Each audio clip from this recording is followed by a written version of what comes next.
They are lying to your kids.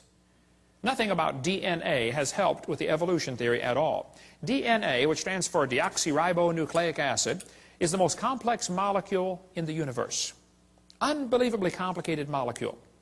That little DNA molecule, average person has 50 trillion cells in their body with 46 of those little molecules in each cell. 46 chromosome strands in each cell of your body. If you extracted all of it, it would only fill about 2 tablespoons. But if you took those DNA strands and unwound them, stretched them out, tied them together, one person's DNA would reach from Earth to the moon and back over 500,000 times. Round trips to the moon. They say the DNA holds more information than all computer programs ever written by man combined. IBM models the newest computers after DNA. The quantity of information is so vast, we have to invent new numbers to measure it. Not terabytes, petabytes, or exabytes, yottabytes, and zettabytes. All the words uttered by everyone who ever lived would amount to 5 exabytes. And your DNA and your chromosome holds more information than that. It is so unbelievably complex. If you typed out the code found in your DNA, when you got done typing, you'd have enough books to fill Grand Canyon 78 times. That's the instructions to make you. I'd say you're pretty special. Quite a list of instructions to make you. David said, I will praise thee, for I'm fearfully and wonderfully made. And he didn't have a microscope, and he could figure that out. Yeah. You know, from conception to birth, the baby adds 15,000 cells per minute to its body. Each one is more complicated than a space shuttle.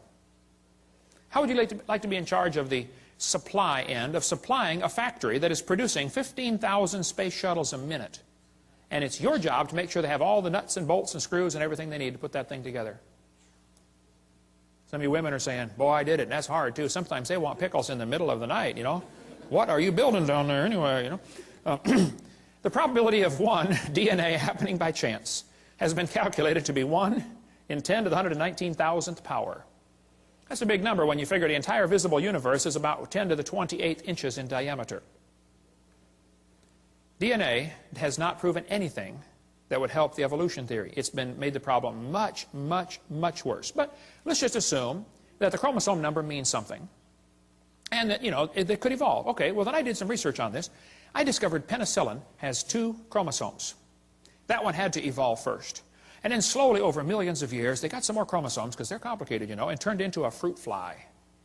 You can see the similarity there. It's only got 8 chromosomes. And then very slowly, it evolved some more chromosomes and became either a tomato or a housefly.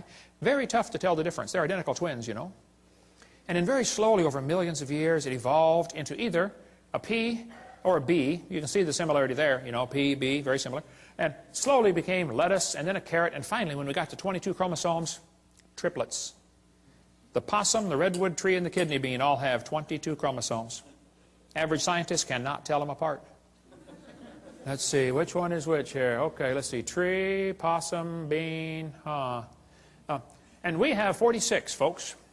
And if we can just get 2 more, the next step of human evolution, we're going to become a tobacco plant. I know some already smell like it. Sometimes I'll get on the elevator and I'll say, man, you're evolving, you're way ahead of me. And it probably won't happen in my lifetime, but we might get enough chromosomes someday to be either a dog or a chicken. They're twins too, you know. And then way down the road, you know, we're going to become a carp. They got double the chromosomes we do. And someday, star date 349572, we're going to become a fern.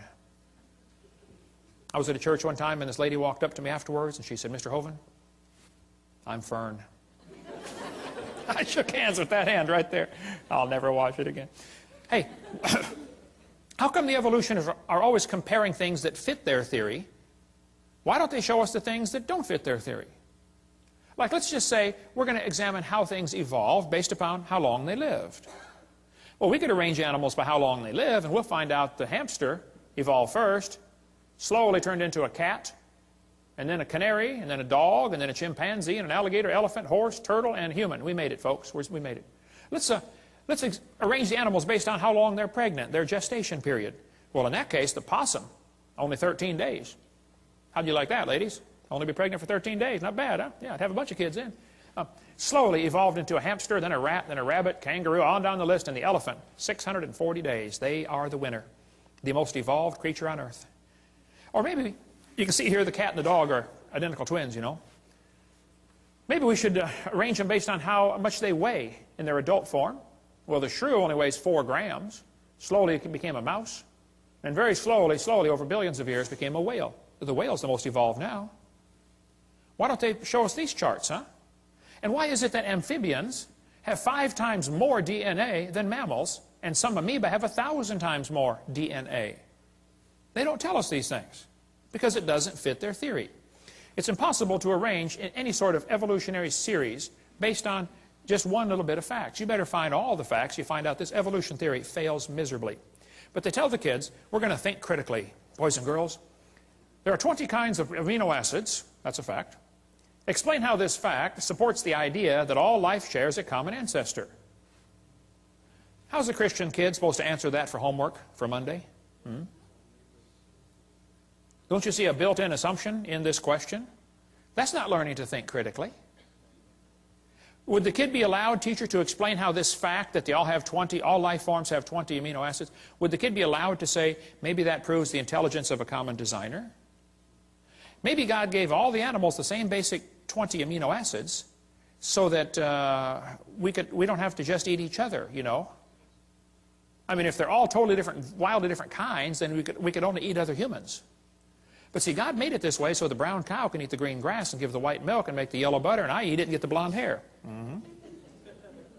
Maybe that's why there's all the same basic building blocks. Yeah.